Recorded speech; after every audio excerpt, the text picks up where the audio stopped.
Imaginez, vous arrivez à la station-service, vous faites le plein, et le prix affiché vous coupe le souffle. Plus de 2,20 € le litre de gazole. Un record absolu, jamais vu depuis que l'on relève ces chiffres en France.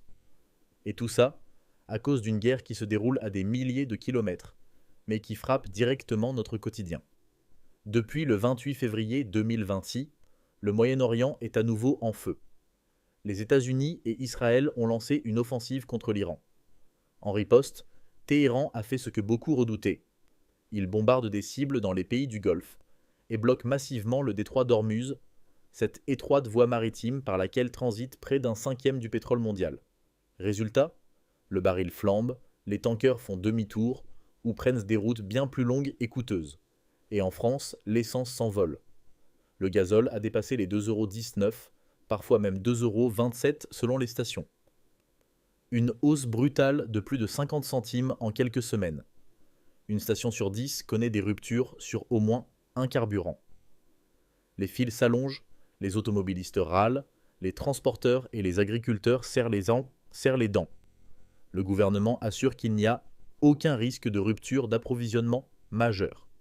La ministre déléguée à l'énergie l'a répété.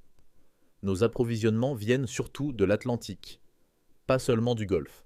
Des aides ciblées ont été débloquées pour les secteurs les plus touchés. Une enveloppe d'environ 70 millions d'euros pour les agriculteurs et les routiers. Mais pas de baisse massive des taxes. Les caisses de l'État sont vides, dit-on. Pourtant, l'Agence internationale de l'énergie prévient.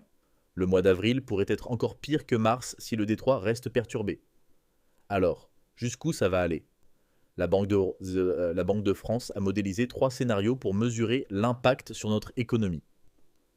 Dans le scénario le plus favorable, une hausse temporaire du pétrole, la croissance française tomberait à 0,9% en 2026, au lieu de 1%, avec une inflation autour de 1,7%.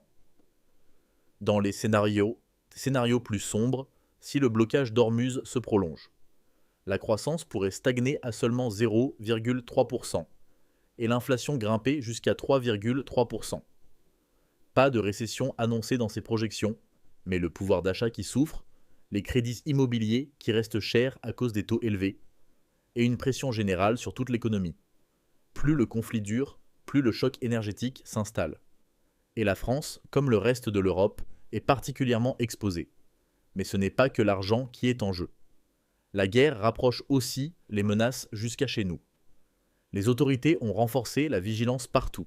Soldats dans les gares, aéroports, lieux publics.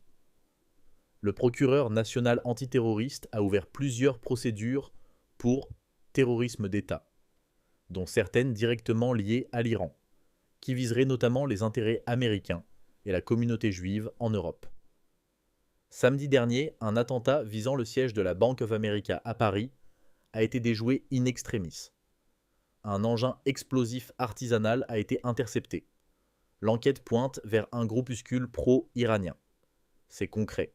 Le conflit n'est plus seulement à la télévision. Il fait monter les prix à la pompe et fait monter le niveau d'alerte sécuritaire.